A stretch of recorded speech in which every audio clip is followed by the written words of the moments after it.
Yo, c'est Noémie et aujourd'hui on se retrouve pour mon wrap-up du mois de juillet. Comme d'habitude, on va commencer avec quelques statistiques. En juillet, j'ai lu 10 livres. Il y en a 5 que j'ai lus en format physique, 3 que j'ai lus en format audio, 1 que j'ai lu en format numérique et 1 que j'ai lu en format mixed média. Donc je crois, si je me trompe pas, c'était de l'audio avec du numérique. J'ai un petit doute maintenant, mais je crois que c'était ça. Pour un total de 3712 pages et 53 heures d'écoute, enfin, dont 53 heures d'écoute. J'ai fait 2 abandons, j'ai mis une fois 3 étoiles, 5 fois 4 étoiles et 2 fois 5 étoiles, dont un coup de cœur, pour une moyenne de 3 étoiles. Et oui, malheureusement, les 2 abandons font que la balance n'a pas penché du bon côté cette fois-ci, mais c'est pas très grave. J'ai commencé mon mois de juillet avec 163 livres dans ma pile à lire. Il y en a 9 que j'ai lus qui sont issus de ma pile à lire. J'en ai enlevé 4 sans les lire. Je vous les mentionnerai rapidement. Le premier, je l'ai à côté de moi parce que je ne l'ai pas encore pris en photo, c'est celui-ci, Alerte à Malibu de Jason June. J'ai vu Gavin le lire dans une vidéo et il a détesté, et les raisons pour lesquelles il a détesté me font penser que je ne l'aimerais pas non plus, donc je le supprime. Et les 3 restants, je vous en parlerai quand on arrivera au titre en question, puisqu'il s'agit d'une intégrale. Par contre, j'en ai ajouté 4 à ma pile à lire, donc ça s'équilibre plutôt, et on est sur un total final de 154 livres à la fin du mois de juillet, et donc au début du mois d'août, contre 210 au début de l'année. Ça continue à baisser, je suis contente. A priori, on devrait passer sous la barre des 150 à la fin du mois d'août. Plutôt pas mal. Le premier livre que j'ai lu au mois de juillet, c'est le seul qui ne fait pas partie de ma pile à lire physique, et c'est Amber Falls de Alicia Garnier, que j'ai écouté en français puisque l'autrice est française sur Nextory. Dans cette histoire, on va faire la rencontre de July, qui, c'est rigolo que je l'ai lu au mois de juillet du coup, July qui revient dans sa ville natale après la fin de ses études, après une relation amoureuse un petit peu catastrophique avec le frère de son amie d'enfance, et elle revient pour ouvrir un salon de thé, sauf que son amie d'enfance a déjà loué le salon de thé pour créer sa propre entreprise. Et entre-temps, elle lui en veut beaucoup pour certaines choses. Ils étaient vraiment très proches quand ils étaient plus jeunes, et puis leurs relations se sont détériorées pour plein de choses. Du coup, on est passé de amis à ennemis, entre guillemets. C'est une romance contemporaine, donc on va passer de ennemis à amoureux, évidemment.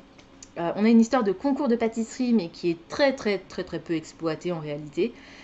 Ce que j'ai vraiment aimé dans cette histoire, c'est l'atmosphère et les relations familiales. Le problème, c'est que July, en tant que personnage principal, m'a agacée. Elle saute à la gorge de Tate, qui est donc le personnage principal masculin, systématiquement, tout de suite, sans... pour rien, pour des petits détails, parce qu'elle se fait une montagne de trucs qui n'existent pas, elle se fait des films, elle envisage le pire, alors qu'en fait pas du tout. Donc elle est assez agaçante là-dessus, et je trouve que même à partir du moment où leur relation commence à évoluer dans le bon sens cette fois-ci, et bah elle fait pas plus d'efforts que ça, et je trouve que Tate, j'ai envie de dire mais qu'est-ce que tu fous avec elle, et je trouve qu'il a bien du mérite de la supporter parce que elle ne le mérite pas, en fait, tout simplement. Il y a un véritable manque de communication entre ces deux-là, parce que, comme July lui saute direct à la tronche, en fait, lui, il n'a pas le temps de s'expliquer, et elle ne le laisse pas en placer une, en fait, jamais. Et au bout d'un moment, plutôt que de lui dire, bon, maintenant tu te tais, tu m'écoutes, tu me laisses m'expliquer, il va laisser faire. Et du coup, il n'aura pas réussi à dire ce qu'il avait à dire ou à donner des explications. Donc le malentendu va demeurer pendant des pages et des pages et des pages. Tout ça pour rien au final. Le petit truc sympathique, c'est que je trouve qu'il y a un beau potentiel pour faire une série de tomes compagnons, parce que les personnages secondaires m'ont paru intéressants et que ça pourrait faire un nouveau Glimmer Falls en fait. Même si ça s'appelle Amber Falls. C'était chouette, mais je pense que ça aurait pu être encore meilleur, et je lui ai mis 4 étoiles sur Goodreads. Ensuite, dans le cadre du Mystery Vlog du mois de juin, j'avais commencé Arborescente, que je n'avais pas réussi à terminer en juin, et que j'ai malheureusement abandonné en juillet. Je l'ai intégré dans mon Mystery Vlog du mois de juillet, puisque comme j'avais déjà pioché, je m'étais dit que bon, j'allais vous en parler quand même de toute façon. Donc je vous laisse retrouver le lien vers cette vidéo en barre d'infos. 1, 2, 3, si vous avez envie d'en savoir un petit peu plus sur mon avis, mais comme dit, c'est un abandon, donc je ne l'ai pas noté du tout. J'estime que c'est pas très juste de noter les livres que j'abandonne. Pour moi, ce sont des livres qui ne sont pas faits pour moi, mais ça veut pas dire qu'ils sont mauvais. Donc voilà, je préfère ne pas les noter. Et comme dit, je vous laisserai découvrir pourquoi je l'ai abandonné dans le Mystery Vlog. Pour ma palle des cartes du mois de juillet, il me fallait un livre dont le titre était en un seul mot et j'avais sorti Vespertine de Margaret Rogerson. Je lui ai mis 4 étoiles. Dans cette histoire, on va faire la rencontre d'Artemisia qui est une sœur grise et qui a le pouvoir de faire passer les âmes des corps des défunts dans l'au-delà afin de les purifier et qu'ils ne reviennent pas sous forme de zombies ou d'esprits maléfiques. Plutôt d'esprits maléfiques que de zombies, quoique on a aussi des genres de zombies. J'adore les zombies. Bref. Et malheureusement, elle va être possédée elle-même par un esprit malfaisant. Et donc on va suivre un petit peu ses aventures. On a un complot politique. Et du coup, Artemisia va devoir se retrouver à faire face à cet esprit qui envahit sa tête. D'un côté en le craignant et d'un autre côté elle n'a pas le choix que de lui faire confiance pour tenter de sauver le pays tout entier. Je bafouille, c'est terrible et on est qu'au début de la vidéo, ça promet.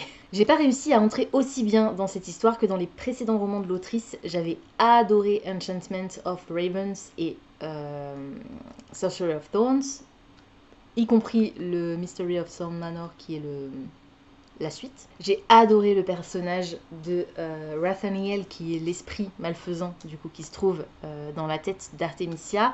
Il est bourré d'humour, il est irrévérencieux, c'est vraiment très drôle.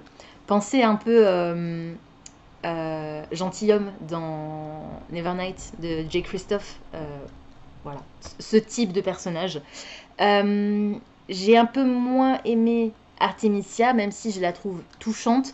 Je pense cependant que c'est son passé tragique qui fait qu'on la prend un petit peu en pitié.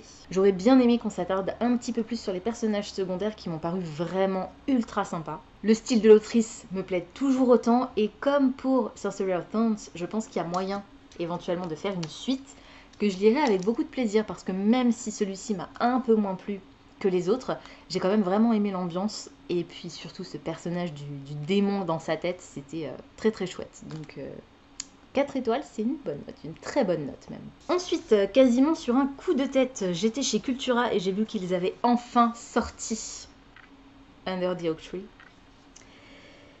Traduit par, sous-titré Sous le vieux chêne, c'est le tome 1, dessiné par Pi, le scénario de Namu et l'œuvre originale de Suji Kim. Je l'avais découvert sur Manta à l'époque, et puis j'ai arrêté mon abonnement à Manta puisque c'était un webtoon payant. Donc j'ai arrêté tout simplement, donc je n'ai jamais eu la fin de l'histoire. Je suis trop contente de retrouver cette romance. Donc on va faire la rencontre de Max et de Riften. Alors Max, c'est la fille d'un duc et elle est maltraitée par son père parce qu'elle est bègue. Et en plus d'être bègue, elle est un petit peu... je pense... Alors, est-ce que son bégaiement est dû à la maltraitance? Je pense pas. Je pense qu'elle est bègue et que son père ne supporte pas de la voir. Elle est assez frêle.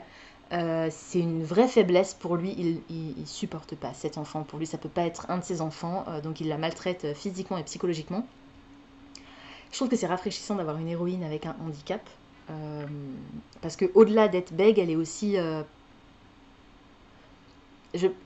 j'allais dire agoraphobe, peut-être pas, mais en tout cas c'est quelqu'un de très réservé, très renfermé. Et puis elle va être mariée à Riften, puisque elle a aucun espoir de mariage avec un prince ou quoi que ce soit, elle est trop insignifiante pour son père. Du coup, il veut quand même s'en débarrasser, donc il la marie au premier mec un petit peu intéressant qui passe, qui est en l'occurrence un seigneur de je ne sais plus quoi. Alors, chevalier d'origine modeste quand il se marie, sauf que le soir même du mariage ou le lendemain matin, Riften part combattre un dragon, je crois, et il revient vainqueur et il devient grand seigneur. Du coup, tout le monde s'intéresse à lui, mais ce que les gens ne savent pas, c'est que lui, il est tombé sous le charme de Max quasiment immédiatement. Donc elle craint un peu ce mariage parce que Riften est très impressionnant. Alors on a une vraie différence de taille entre les deux, comme souvent dans ce type d'histoire. Est-ce que je vais réussir à vous trouver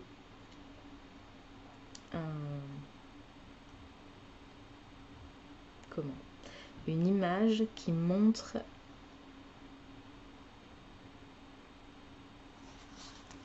alors peut-être celle-là, Je sais pas si on verra bien, mais sur le livre, vous voyez la taille et la minceur en fait de Max et la masse gigantesque de Riftan.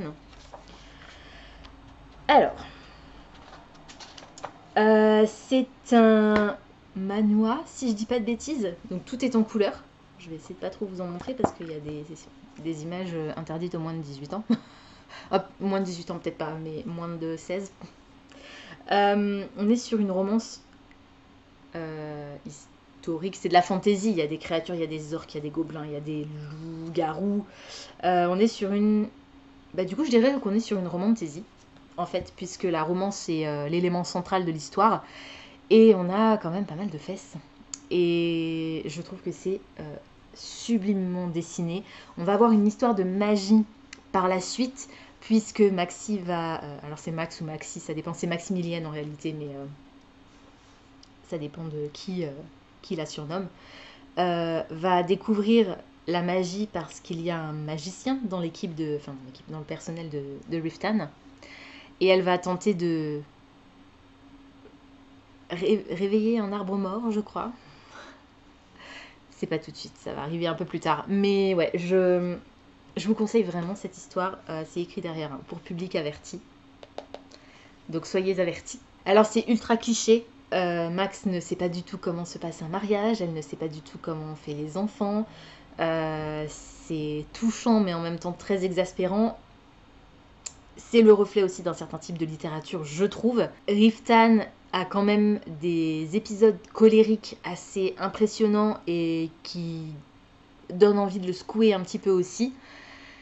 Mais je trouve que c'est très beau, les dessins sont vraiment sublimes et j'apprécie la façon dont il traite sa femme avec le respect qui lui est dû, parce qu'elle est sa femme et parce que c'est un être humain, en fait, tout simplement, contrairement à son père qui, lui, la maltraite et l'a toujours maltraitée. On est à un point où je crois que Max ne lui a pas encore dit tout ce qu'elle avait vécu. En fait, lui la traite comme une princesse et elle a peur de lui dire qu'en fait, elle a toujours vécu dans la misère parce que même si son père était duc, elle n'a jamais eu droit à une éducation à la hauteur de son statut. Et que en fait, toutes les robes sublimes qu'il lui offre, elle n'a jamais rien eu d'aussi beau.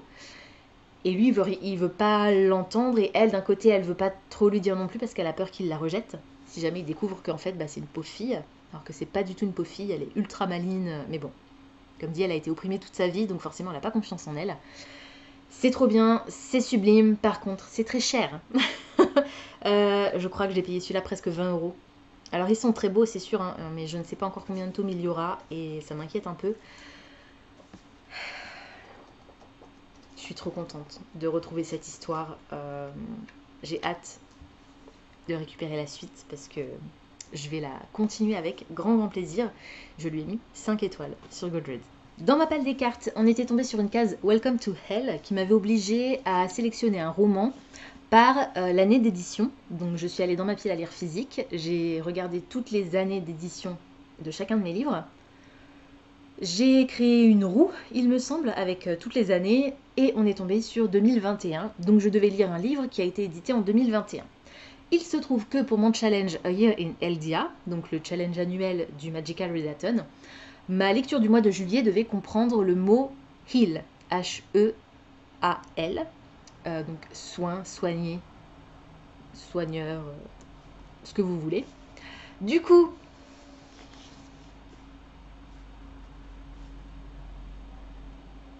j'ai enfin lu The Prison Healer, qui a été un running gag pendant toute une année sur ma chaîne, il y a quelques années déjà, parce que j'arrêtais pas de le sortir dans des piles à lire et qu'à chaque fois je le reposais sans l'avoir lu. Cette fois-ci, ça y est, et j'ai adoré, c'était super, je lui ai mis 4 étoiles. Dans cette histoire, on va faire la rencontre de Kiva, qui est l'infirmière, on va dire, de la prison qui s'appelle Zalindov. C'est ça, hein? Oui, c'est ça, Zalindov. Elle est guérisseuse. Son père était guérisseur et il lui a transmis tout son savoir. Ils ont été emprisonnés il y a plusieurs années. Son père a donc été engagé. Donc, ils étaient prisonniers, hein, pour une raison que je ne vais pas vous dévoiler pour pas vous spoiler plus que ça de l'histoire. Mais une fois emprisonnée, les gardiens ont décidé que autant mettre ses compétences à contribution. Donc, ils l'ont installée dans l'infirmerie avec sa fille qui a été emprisonnée en même temps que lui, qui était très jeune, elle devait avoir 8 ans, je crois, quand ils ont été emprisonnés.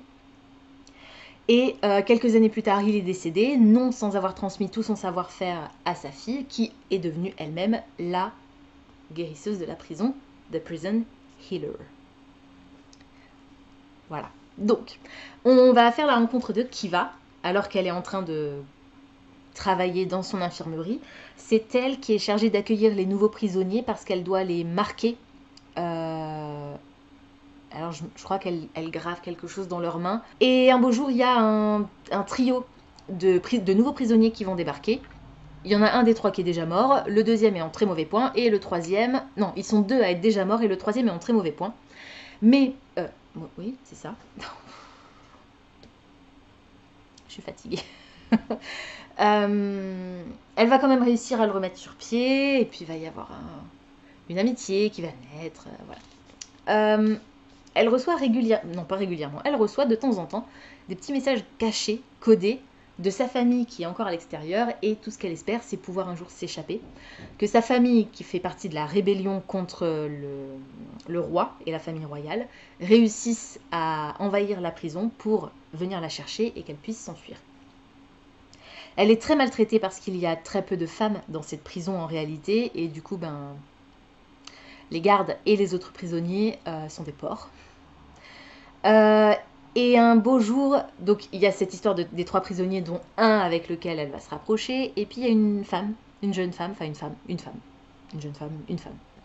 qui va être amenée à la prison aussi, et qui est, on lui dit que en fait c'est la véritable héritière. La rébellion a commencé quand on a découvert que la véritable héritière était encore en vie, et du coup l'héritière du trône mène la rébellion, et les gardes ont réussi à la capturer, et donc elle est emmenée en très très très mauvais point à l'infirmerie, et du coup Kiva est chargée de la retaper parce que le roi et la reine ont décidé que l'héritière légitime, la princesse rebelle on va l'appeler, allait concourir dans ce tournoi dont personne n'est jamais revenu, dans la prison qui a lieu rarement mais de temps en temps. C'est un tournoi en 4 épreuves, il faut réussir à passer l'épreuve du feu, de l'air, de l'eau et de la terre. Le problème, c'est qu'elle n'est pas en état de concourir dans ce tournoi, et Kiva va recevoir un message de sa famille qui va lui dire ne la laisse pas mourir, on arrive. Donc elle reprend un petit peu espoir en se disant ça y est, ils arrivent enfin, mais en même temps, il faut pas que je laisse mourir la princesse, mais du coup, comment je fais? Donc elle va prendre sa place, et elle va se porter volontaire pour effectuer les 4 tâches, les 4 épreuves du tournoi. Donc on va suivre Kiva dans ces différentes épreuves. Donc on a un petit mélange de Hunger Games, avec les épreuves quasiment à mort et quasiment impossibles à surmonter. On a de la magie élémentaire. C'est uniquement la famille royale a priori qui manipulerait la magie, et la famille royale à l'époque, avant d'être renversée, donc la famille de la supposée héritière rebelle, qui aurait aussi une forme de magie.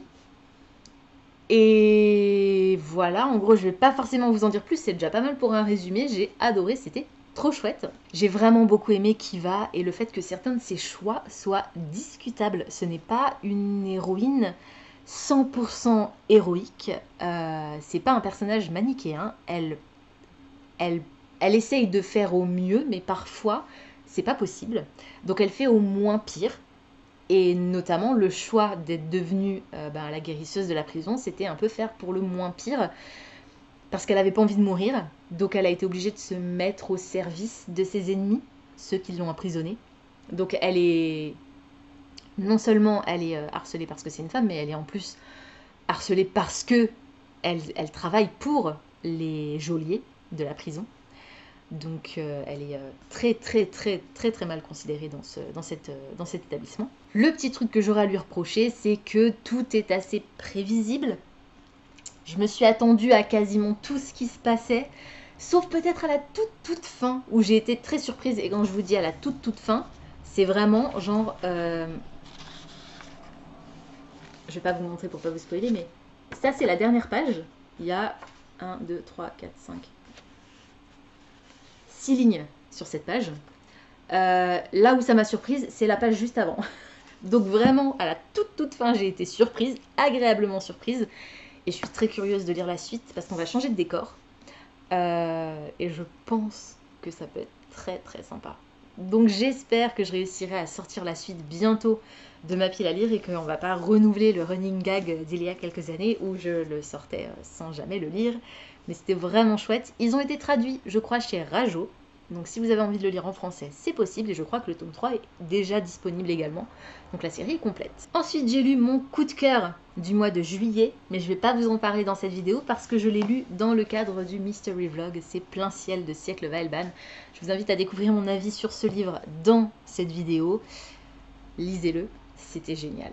Pour ma palle des cartes du mois de juillet, j'étais tombée sur la case Fantasy et j'avais sorti Baneseed, le tome 1 Guerre ou Paix de Fanny André, qui était également dans ma vidéo, que vous retrouvez dans ma vidéo du Buzzword, puisque la thématique pour un élément dans le titre, c'était ponctuation. Et comme je vous l'ai dit, le tome 1 s'appelle Guerre ou Paix, avec un point d'interrogation à la fin. J'ai abandonné ce livre, mais je vous laisserai découvrir mon avis un peu plus complet dans le vlog du Buzzword. Et les 3 autres livres que j'ai supprimés de ma pile à lire sans les lire, c'est les tomes 2, 3 et 3.5 de cette série, puisque là il s'agit de l'intégrale. Ma deuxième lecture pour le Buzzword, qui rentrait aussi dans ma palle des cartes pour la case Challenge, vu que c'était pour le Buzzword, c'était Les Extraordinaires de TJ Klune, que j'ai lu en audio en anglais avec la version numérique. Je vous laisse pareil découvrir mon avis dans le vlog du Buzzword. C'était chouette, je lui ai mis 4 étoiles sur Goodreads. Et la raison pour laquelle il était dans ma sélection du Buzzword, c'est parce qu'il devait y avoir un élément de technologie sur la couverture. Pour ma palle des cartes, on était aussi tombé sur la case Color Wheel et j'étais tombée sur la couleur verte. Du coup, j'avais sorti A Demon's Guide to Wooing a Witch, ce qui est la même chose, mais pas le même mot. A Demon's Guide to Wooing a Witch, qui est le tome 2 de la série Glimmer Falls, cette fois-ci, de Sarah Hawley. J'ai adoré, c'était trop bien, je lui ai mis 4 étoiles. C'est une série de tomes compagnons, mais je vous conseille vraiment de les lire dans l'ordre parce que ce tome 2 découle immédiatement et ce qui s'y déroule découle immédiatement de ce qui se passe dans le tome 1. Donc vraiment, il faut les lire dans l'ordre. D'ailleurs, le tome 1 a été traduit. Alors, je ne sais plus si c'est Rajo ou Scrinéo maintenant. Je crois que c'est Rajo. Ils ont créé une collection jeunes adultes. Et je vous invite vraiment à la lire, c'est trop drôle.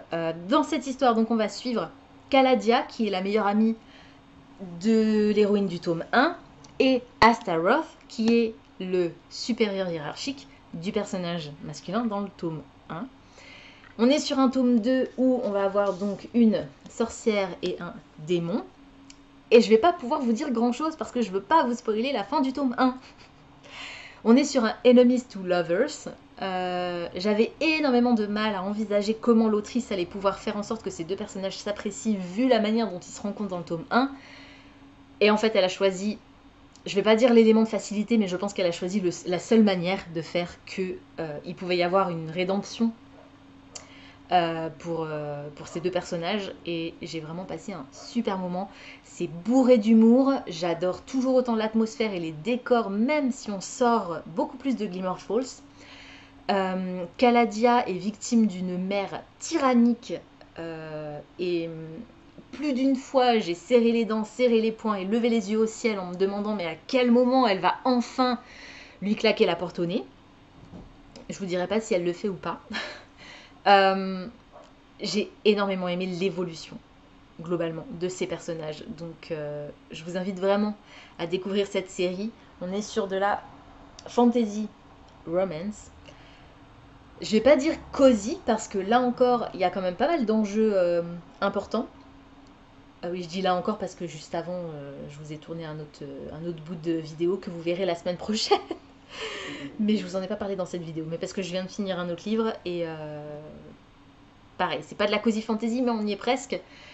Sauf que les enjeux sont quand même plus importants que dans une vraie cozy fantasy. Donc voilà, c'était trop bien, j'ai hâte de lire le tome 3, j'ai pris plein de petites notes. c'était vraiment chouette. Lisez cette série, c'est fun, c'est mignon, c'est quand même assez profond au niveau des thématiques abordées. Alors j'irai quand même pas avant 14 ans parce qu'il y a quand même des scènes de fesses que j'ai beaucoup aimé dans ce tome-là. Il y en a une, je crois qu'il y en a au moins deux, mais il y en a une en particulier que j'ai vraiment beaucoup aimé. Donc vraiment, lisez cette série. Et le dernier tome de la trilogie, il est dans ma palle. Alors je sais pas encore si c'est une trilogie ou si la série sera plus longue, mais pour l'instant c'est une trilogie. Et j'ai le tome 3 dans ma palle, qui, j'ai l'impression, non, ça doit être à peu près la même taille. Donc si ça se trouve, je le sortirai d'ici la fin de l'année et j'aurai terminé, ou au moins je serai à jour dans cette série, ce serait plutôt cool. Et le dernier livre dont je vais vous parler dans cette vidéo, c'est celui que j'avais sorti pour mon challenge du Buzzword, mais que je n'ai pas eu le temps de lire. Pourquoi lire de la science-fiction et de la fantasy et aller chez son libraire Manifeste pour les littératures de l'imaginaire de Ariel Kirou et Jérôme Vincent. Je l'ai sorti de ma pile à lire pour le Buzzword puisqu'il y a un point d'interrogation et un élément de technologie avec le circuit imprimé derrière là. Donc, alors, je lui ai mis 3 étoiles sur Goodreads pour avoir mon avis vraiment ultra complet et mon analyse détaillée de certains passages. Je vous invite à cliquer sur le lien qui vous amène à mon blog parce que mon premier article a été posté hier et c'est mon avis sur ce livre. J'ai pris énormément de notes.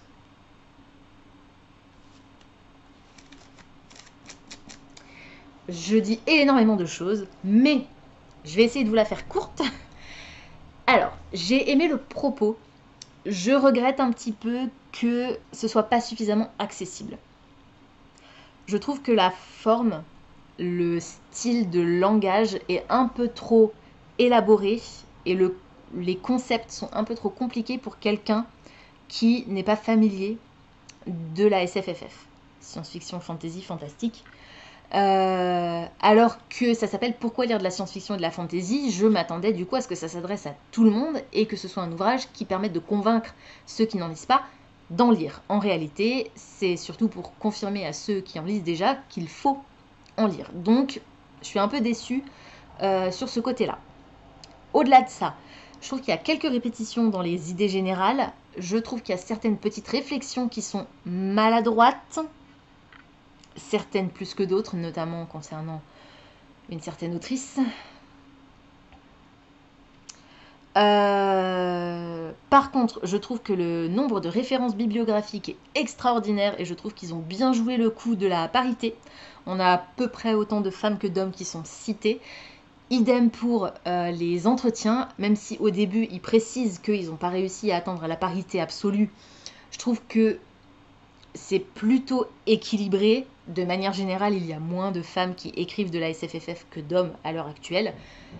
Pas seulement qui sont publiées, mais qui en écrivent tout court. Donc ça me paraît pas déconnant qu'il y ait un peu plus d'hommes, même si j'aurais aimé la parité totale. C'est comme ça. J'ai découvert une autrice, j'ai découvert des références bibliographiques, ma pile à lire, ma wishlist ont explosé. Je vous invite vraiment à lire mon article, comme ça vous en saurez un peu plus encore. Et puis surtout, j'ai mis plein de gifs. Gif. Comment vous dites gif? Comme Jeff, Tuche, que j'ai jamais vu parce que c'est pas du tout mon style de film. Je sais pas pourquoi j'ai pensé à ça. Ou est-ce que vous dites gif comme gifted, les cadeaux donnés, offrir en anglais? Dites-moi ça dans les commentaires. Voilà, donc je suis un peu déçue par ma lecture, mais j'ai passé un super moment, enfin plusieurs super moments parce que ça m'a pris longtemps pour le lire. Et c'était une très chouette expérience de vraiment prendre le temps d'analyser ces éléments. Et à chaque fois que je me faisais une réflexion dans ma tête, de me dire « Ah, si je me fais la réflexion là, il faut que j'en parle. » Ça m'a happé, donc je pose, je fais une pause dans ma lecture, je mets un petit post-it, et je vais sur l'ordi, je tape ce que j'ai à dire, je reprends ma lecture. C'était très intéressant.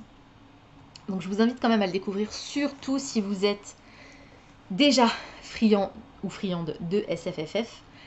Parce que si c'est pas le cas, j'ai peur que vous soyez un peu perdu. Et moi qui adore la fantasy, vers la fin c'était un peu long. Voilà, donc courage si vous avez envie de le lire. Il est quand même mouse. Mais je trouve que c'est un beau une belle initiative pour relancer les nouvelles éditions ActuSF après leur mise en liquidation judiciaire et leur rachat. Donc ils ont été sauvés et je trouve que c'est un beau message à faire passer pour leur retour à la vie, entre guillemets. Waouh. C'est pas des articles de blog qu'il faut que j'écrive, c'est des chansons. Bref, voilà, c'est tout pour aujourd'hui. J'espère que cette vidéo vous aura plu. Pour laisser une trace de votre passage, si vous ne savez pas quoi dire, laissez-moi une fée dans les commentaires, vu qu'on vient de parler de science-fiction et de fantasy, donc laissez-moi une fée dans les commentaires. Moi, je vous retrouve la semaine prochaine avec le nouvel épisode du Mystery Vlog. Et puis, en attendant, je vous souhaite de bonnes lectures et je vous dis à très bientôt. Ciao!